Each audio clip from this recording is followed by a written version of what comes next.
On a lighter note, let's talk about bravery, right? Not the jump in front of a bullet bravery or break up a pub brawl of bravery, but the real world bravery that I've seen recently, and I'm genuinely quite inspired by it in many ways. Like the first one, right? You got Peaky Biker's recent video talking about how he's going through some real life struggles, and he doesn't have a local friend group to him, and how that's making him feel.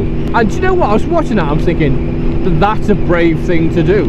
That's a brave thing to go online, to record yourself opening up, being honest, because people don't do that. People stick stuff on. I'm getting angry again, aren't I? People stick things online and they'll make themselves look good as possible. The best lighting, they won't post the shit days, the bad days.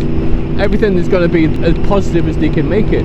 So to go online and open yourself up, and he's I don't mean any insult by this, because I am one myself, a working class lad, right, from Birmingham, ex-soldier, covered in tattoos, right? So for someone like that to be talking about how they feel, it just isn't done. People don't do that.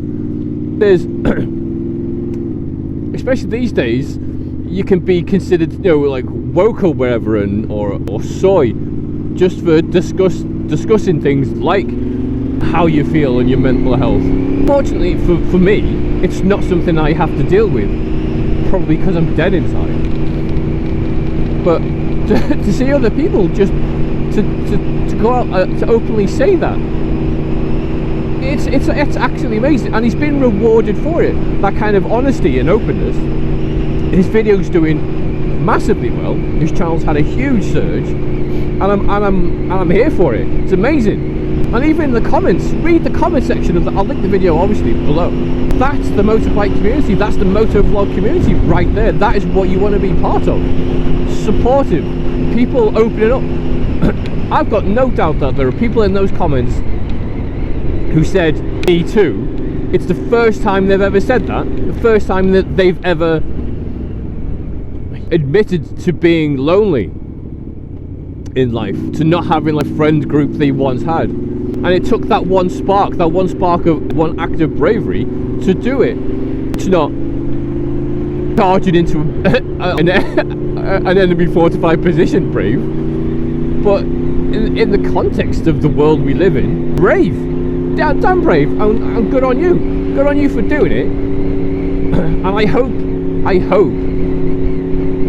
it leads to bigger and better things. I don't suggest making 7 videos about billion mates. They might come off as a little less genuine.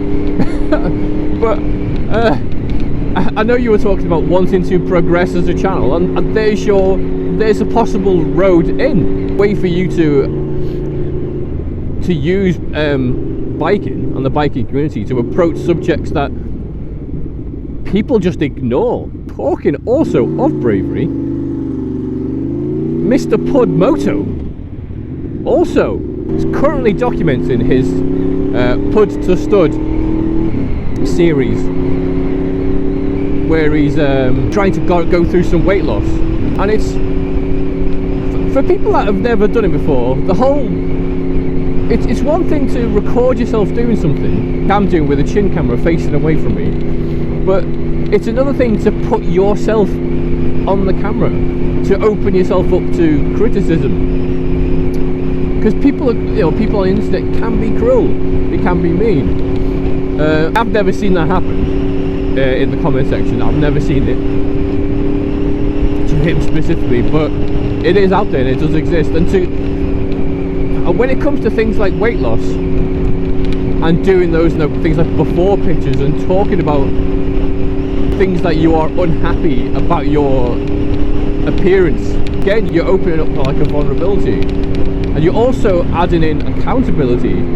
You're telling, I think, close to 3,000 people at this point, this is what you want to do. Many people will will pick you up for not doing it.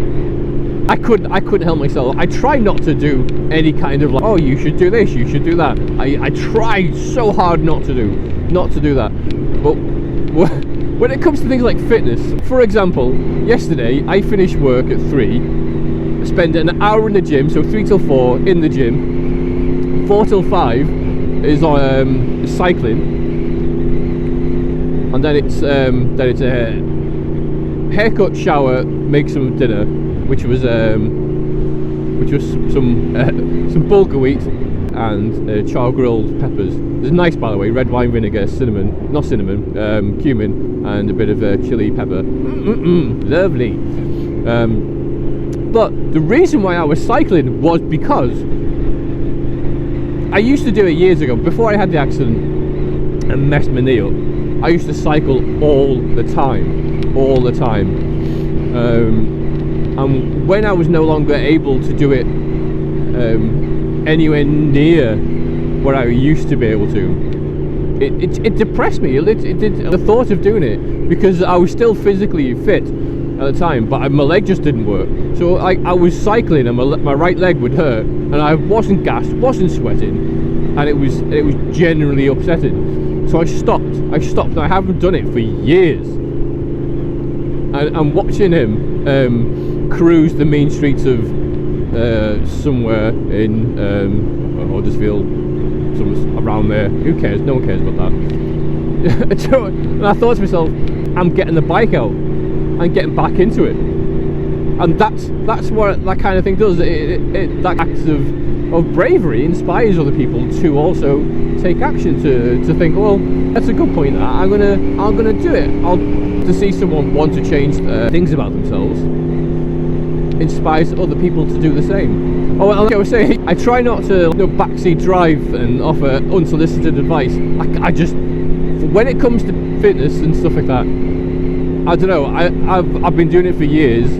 I can't help myself. Tell me to do one. Tell me if it's like, oh my god, why do people stop telling me to go for a run? I don't want to do that. Just tell me to shut up. But I love mace bell stuff as well. It's very difficult to do in the winter, because unless you got a big old ceiling, you got to do it outside. The dents in my ceiling prove that point.